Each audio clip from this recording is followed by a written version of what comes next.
Bonjour et bienvenue sur Mon Financier, nous sommes le vendredi 10 janvier. Alors, des articles intéressants. D'abord, Alléluia, Fabius qui dit il faut alléger les charges publiques et réduire le déficit. Ça y est, peut-être que le miracle va se produire et peut-être que le gouvernement va devenir enfin social-libéral ou social-démocrate, tout ce que vous voulez, mais en tout cas qui change un peu de ce qui a été fait depuis le début du quinquennat. Alors, un article intéressant, un dossier, ce qui inquiète les Échos, c'est la bulle financière en Chine et la bulle de la dette à lire. Voilà, vraiment très intéressant. Alors hier, c'était Mario Draghi, on en a beaucoup parlé. Alors Mario Draghi, en fait, il a dit le contraire de ce qu'a dit Barroso. Barroso a dit la crise européenne est terminée. Lui, il dit attendez, c'est pas le moment de se réjouir. Il y a encore beaucoup de travail à faire.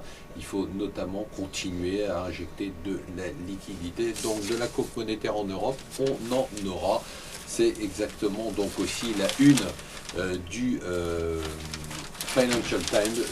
Et la une du Financial Times, c'est aussi sur ce garçon, vous le connaissez probablement pas, c'est Chris Christie.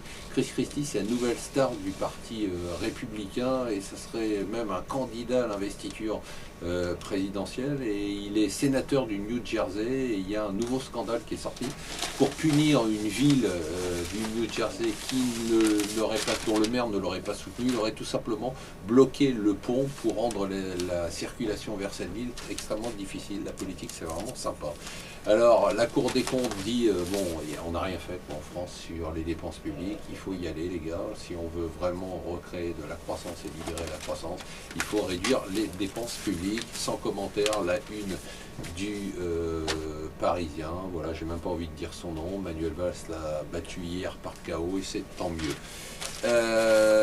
Alors, beaucoup d'articles ce matin sur l'immobilier. Alors, d'abord, un élément intéressant, Paris qui chute dans la liste des destinations des riches mondiaux de la 4e place à la 6e place.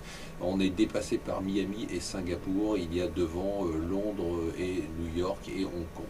Voilà, donc on n'est plus que 6e et 4e. Et du coup, il y a pas mal d'articles sur le fait que les biens supérieurs à 2 millions d'euros, qui se vendaient très facilement, ne se vendent plus. Ça voudrait dire que les riches n'ont plus envie de venir à Paris.